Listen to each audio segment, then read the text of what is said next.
juma hili kuu. Tunafikia mwisho wa hicho kipindi cha Kwaresma tulichokianza hiyo Jumatano ya Majivu,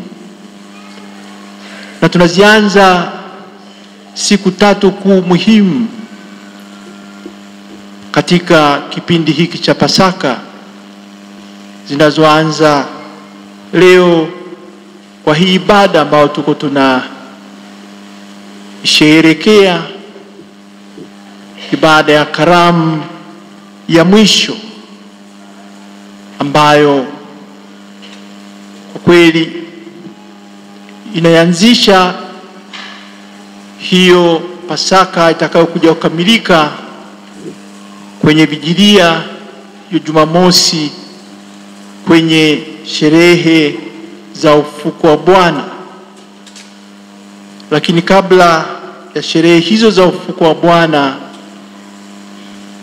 kesho tutashiriki katika hiyo ibada ya kuyakumbuka na kupenda tushiriki vile vile nasi kwa kujitoa kabisa kwa upendo mkuu kama aliokuwa nao yeye mwenyewe huyo, ambaye tutamkumbuka na tasindikizana naye katika mateso hayo makali aliyopata, ili mradi tu alifanya hivyo kwa upendo mkuu huo, akitaka kutukomboa, na atashinda, na alishinda. Na katika kushinda kwake basi sote tumekombolewa. Ndio hiyo Pasaka tutakayoadhimisha siku ya Jumamosi hiyo kuamkia Jumapili, tunapoimba na kushangilia tukimtukuza Mwenyezi Mungu na kumshukuru huyo Bwana wetu Yesu Kristo, mkombozi wetu, ambaye ameyafanya hayo kwa mateso yake, kufa na kufufuka. Hizi siku tatu kuu muhimu ambazo tunazisherehekea, tunapenda zitukuze tena katika hilo ambalo tuliazimia tuwe nalo tangu tulipoanza kipindi chetu cha Kwaresma. Tulikumbushwa huo upendo mkuu ambao amekuwa nao Mungu wetu, yeye aliyetuumba, si kwa sababu anataka tuishie hapa, hapana. Kwa upendo mkuu kabisa anataka sisi ambao ametuumba akatuweka hapa ulimwenguni, siku moja tuje nasi tukutane naye katika utukufu huo usio na mwisho huko mbinguni.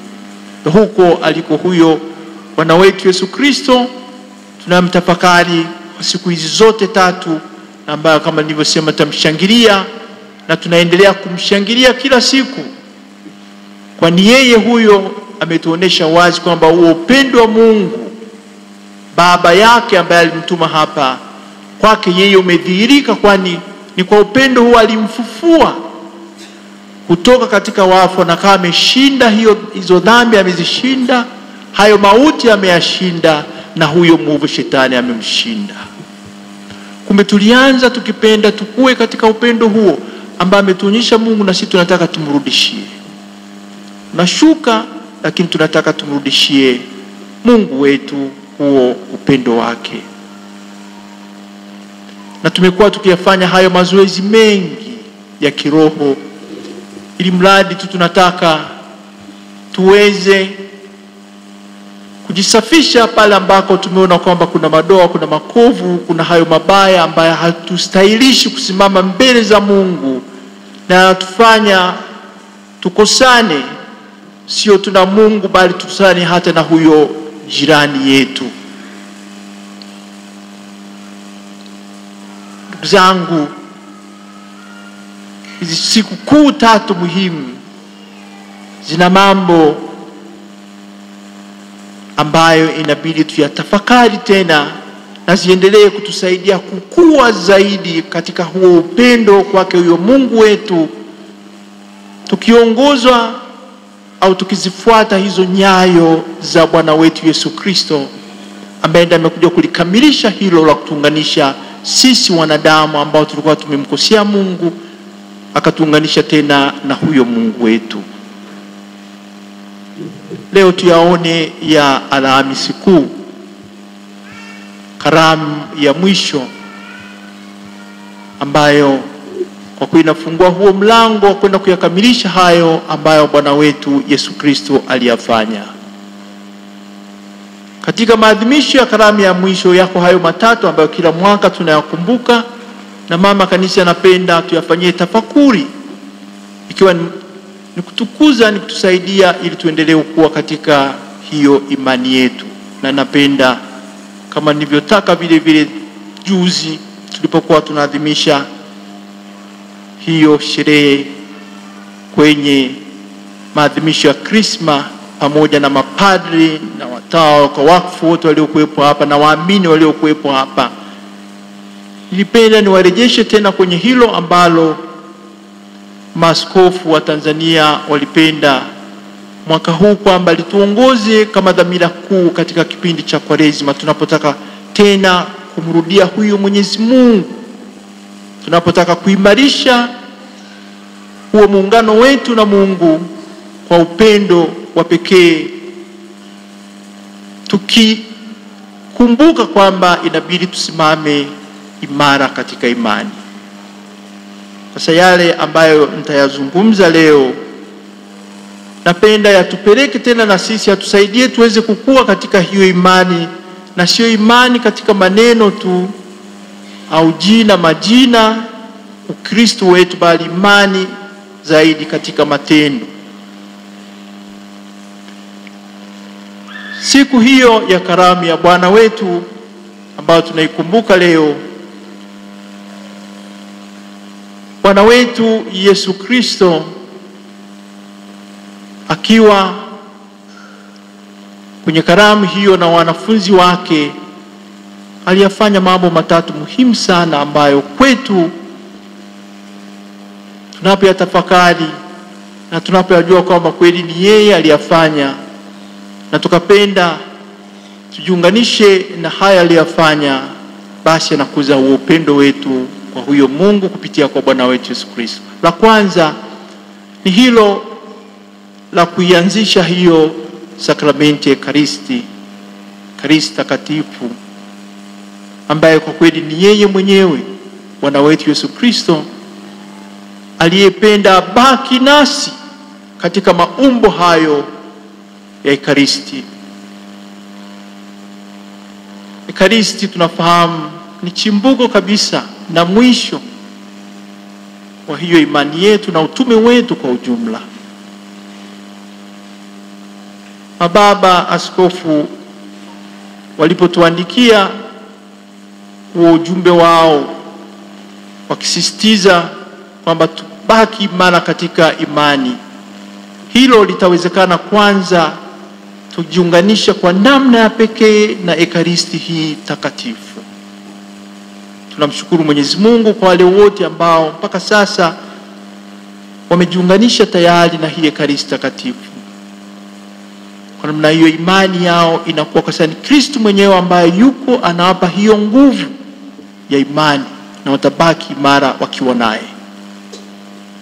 Tunampokea katika hizo ibada ambako tunashiriki, na huko tunampokea huyo Bwana wetu Yesu Kristo, na tumependa vile vile tuwe naye, tubaki naye kila wakati tunaposhiriki katika maabudu, tunapokuja kuiabudu hiyo sakramenti kuu.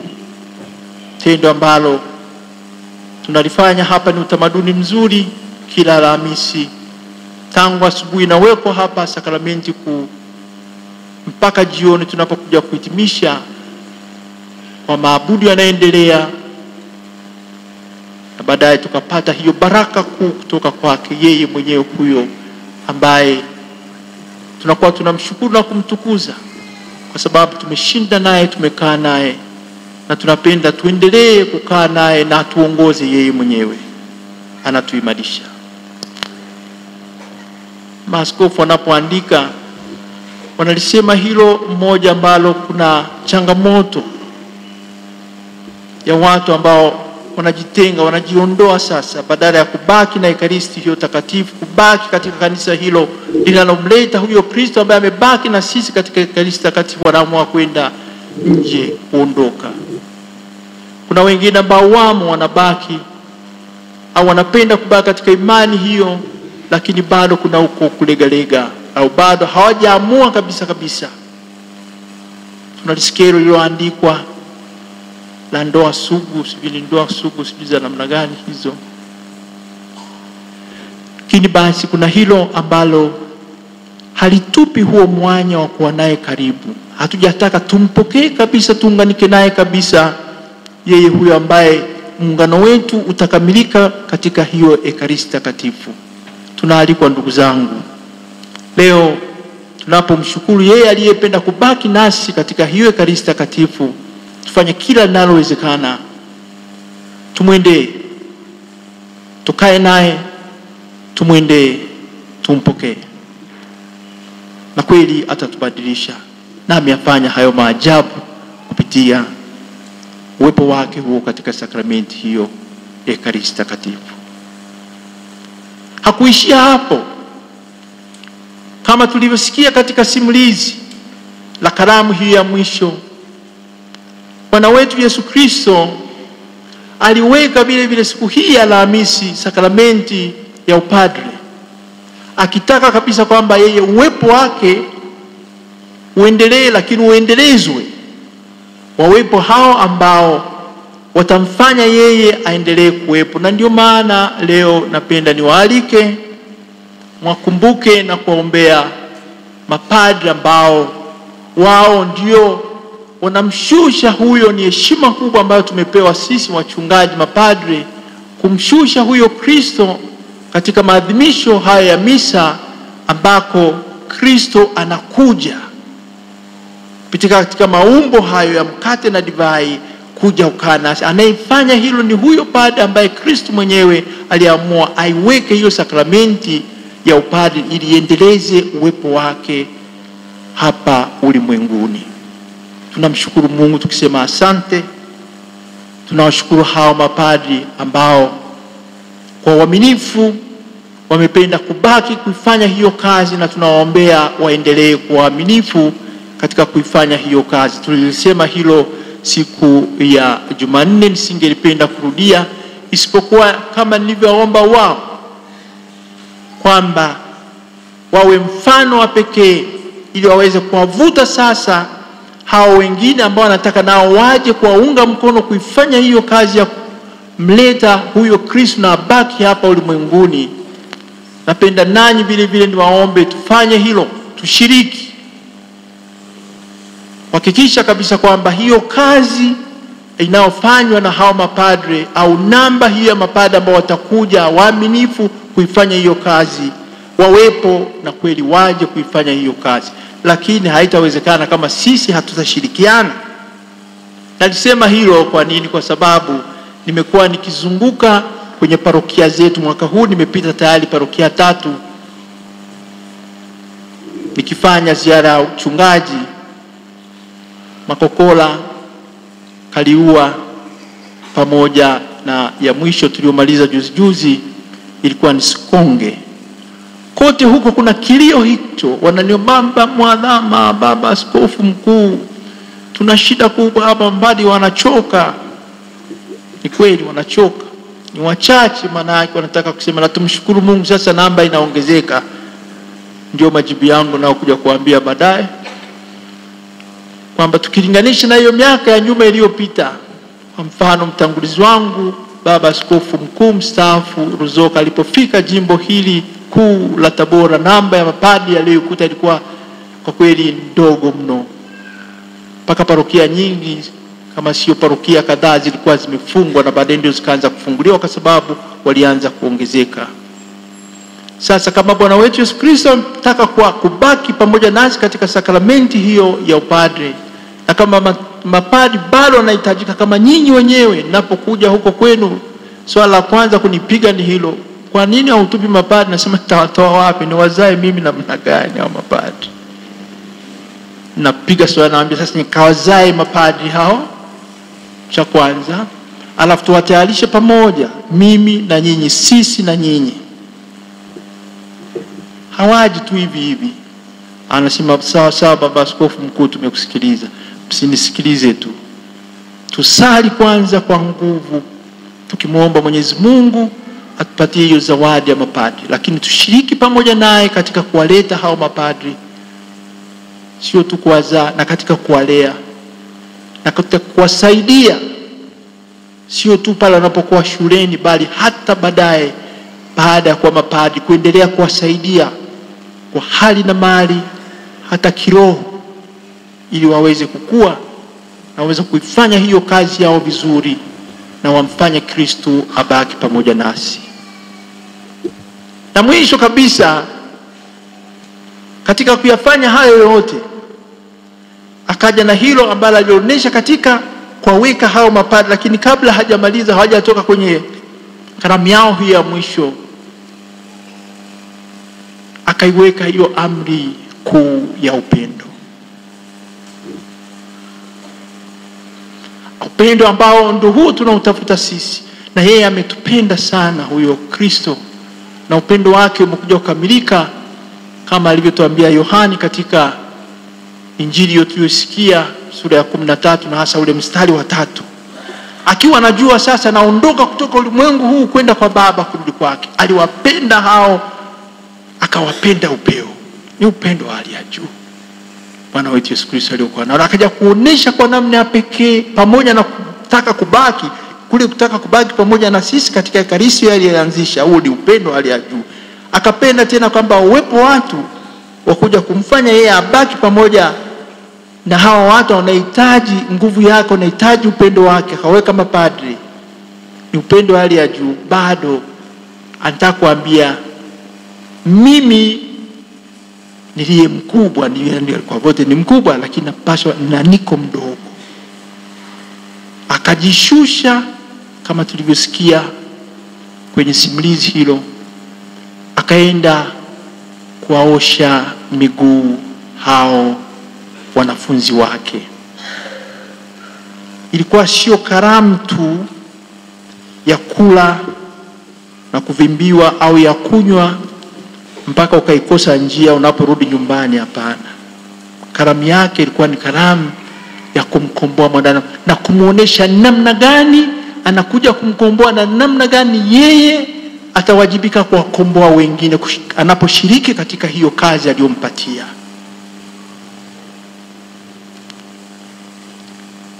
Yeye hakupaswa kwenda kuwaosha miguu, labda wao ndio maana hata Petro akawa amekataa. Lakini Bwana wetu Yesu Kristo anakuja kumwambia baadaye kwamba hajui hilo analolifanya, atalijua baadaye. Ili tuwe watumishi au ili tuweze kuonesha upendo wetu, lazima tuoneshe kwa kujitoa sadaka kama yeye alivyojitoa sadaka, na sadaka iliyokuja kukamilika katika huo mti wa msalaba. Altari hii ambayo tunaitumia hapa kuitoa hiyo sadaka kwake Yesu Kristo, altari yake imekuwa ni huo mti wa msalaba ambako alitolea hiyo sadaka. Ni huyo mwana kondoo ambaye analinganishwa na hilo simulizi tulilosikia kutoka katika somo la kwanza, jinsi Mungu kwa upendo wake mkuu alivyowaokoa hao Waisraeli kutoka utumwani Misri, akiwapeleka katika nchi hiyo takatifu kadiri ya ahadi yake. Alifanya kwa damu ya huyo mwana kondoo aliyechinjwa, na damu yake ikapakwa kwenye mihimili hiyo na huko juu kwenye milango, na kwa namna hiyo akaja kwa damu hiyo ya mwana kondoo. Ni damu hiyo ya Bwana wetu Yesu Kristo ambaye sasa anajitoa yeye mwenyewe sadaka. Si kondoo yule wa kuchinjwa au mbuzi yule wa kuchinjwa, ni Kristo mwenyewe, ni sadaka ya pekee. Na naonyesha hiyo kwa utumishi huu kwamba lazima ukitaka kweli kumpenda, kama unampenda huyo ambaye unataka kumkomboa, lazima ujitoe. Ni wewe mwenyewe unabidi ujitoe. Mfano wa pekee, kama mimi nilivyowapenda nanyi wapendeni hao wengine. kwa hayo niliyofanya mimi na nyinyi kayafanye hayo vile vile. Ndio huu upendo wa Kristo ambao anatuonesha sisi aliobakiza kwetu katika amri hiyo kuu ya upendo. Ndugu zangu, tujiulize labda sisi baada ya kuwa tumemkubali huyo na tunamfuata na kila mwaka tunakumbushwa hilo la upendo, je, sisi huo upendo kwa ndugu zetu, kwanza kwa Mungu tunautoa namna gani? Tunaurudisha kwa namna gani? Kwa ndugu zetu hawa ambao ni jirani zetu tunautoa namna gani huo upendo? Hizo sadaka ambazo Kristo anatufundisha na itoa hiyo sadaka yake kwanza kwa kuonesha kujishusha kwake, je, sisi tumejishusha mara ngapi? Tunapoendelea na kipindi chetu kwa tafakari hayo tunatafakari wakati wa Kwaresima, tujiulize tena na sisi huo upendo tunautoaje? Hapo ningelipenda nisemee mawili tu kuhusu hilo la upendo, kadiri ya mababa alivyotufundisha hao wa baraza letu la maaskofu. Kwenye kitabu hako ambako wengine wamekasoma, wengine labda hawakasoma lakini wameyasikia, ambaye yanatolewa na wakuhani wetu, mapadri, kuna sehemu ambako sisi ule upendo tunaweza tukauonesha wa kulipigania kanisa letu, na hasa hapo tunataka tujikomboe sisi kutoka katika hiyo hali ya kutegemea na tukaingia katika hali hiyo ya kutegemeza hilo kanisa letu, kwamba hiyo kazi ya upendo aliyoionyesha kwetu, aliyoileta kwetu huyu Bwana wetu Yesu Kristo iweze kuendelea, lakini kwa nguvu zetu, kwa mikono yetu ambayo tunataka tumtolee Mwenyezi Mungu kama sadaka yetu. Tujitoe ndugu zangu, na sisi kila mmoja kwa kile anachokuwa nacho, hali na mali. Ni moja ya kazi hiyo ambayo inabidi tuifanye, na kwa namna hiyo tukawa tunashiriki katika kujitolea sadaka kama Kristo mwenyewe alivyojitolea sadaka. Si kujitizama wewe tu mwenyewe na kufanya ya kwako tu yale yanayokujenga wewe na familia yako au na ndugu zako na kundi fulani hilo ambalo limekuzunguka. Hapana, wafanyie hata wengine ambao huwafahamu hilo kanisa, kwa sababu kanisa linaenda kwa kumbatia wengi, wazuri na wabaya, kama Kristo mwenyewe alivyofanya. Ameenda kuwaosha miguu hawa ambao anajua kabisa hawa watamsaliti. Alimuosha na Yuda ambaye alijua kabisa anaenda kumsaliti, alimuosha miguu. Alimuosha miguu Petro, huyo alikuwa anabishabisha, huyo anasema hapana, kama unataka basi na mikono na mwili wote. Kiburi cha pekee, alimuosha yule, na najua naenda kufanya nini. Na wengine mengi ambaye alifanya. Hao wote ambao walimkimbia baadaye akabaki peke yake pale msalabani, kama tutakavyosikia kesho, na huyo mama yake na baadhi ya wanawake na huyo Yohana. Sisi ndugu zangu tunaitwa nasi kama Kristo alivyofanya huo upendo wake aliokuwa nao ambao unakwenda kwa wote, tuoneshe, tuutoe huo. Lakini mimi napenda nisisitize hilo la huo uchumi uliodolola ambao unasababisha hata matatizo mengi katika kanisa, tushindwe kuzifanya kazi hizo. Tuone sasa sisi tutafanyaje kwa upendo kuweza tegemeza hilo kanisa na tukaondokana na hayo ambayo yanatubakiza katika umimi, katika ubinafsi. Katika Kwaresima, kile kituo cha 13 cha msalaba, tulikumbushwa hilo. Mateso ya hapa ulimwenguni hata kuisha mpaka atakapozikwa kaburini. Kwa tusichoke kujitoa na kujitolea sadaka kama Kristo mwenyewe alivyofanya, na furaha yake kukamilika kaburini baada ya kufufuka. Na sisi we hivyo kama waamini, na hasa kama waamini walei, lakini wote kwa ujumla. Katika kitabu hicho cha Kwaresima tena amesisitiza hilo la kuimarika katika imani, tubaki tumeimarika katika imani, lakini imani ambayo inakwenda inaingia hata katika siasa. Nimependa niliseme hilo leo sababu sitapata nafasi nyingine ya kuliongea na sitalirudia. Tunaalikwa na sisi wa upendo wetu tuoneshe hata kwa nchi yetu.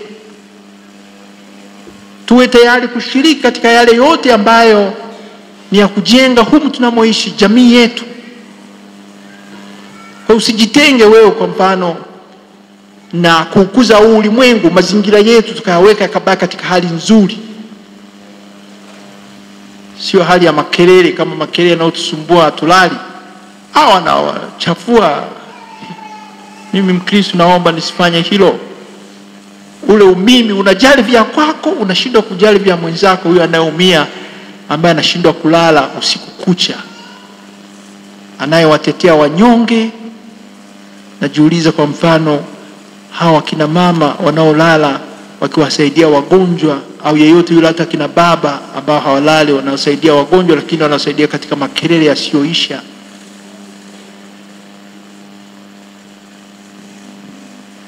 Ni jamii tunaichafua.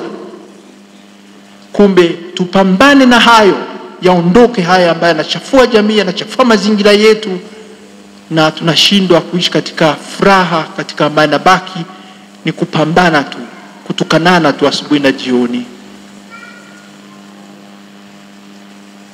Kushirikiana na wenzetu, vikundi mbalimbali, amesema hayo katika kajitabu hako. Tunapozungumzia mambo ya siasa za kiulimwengu,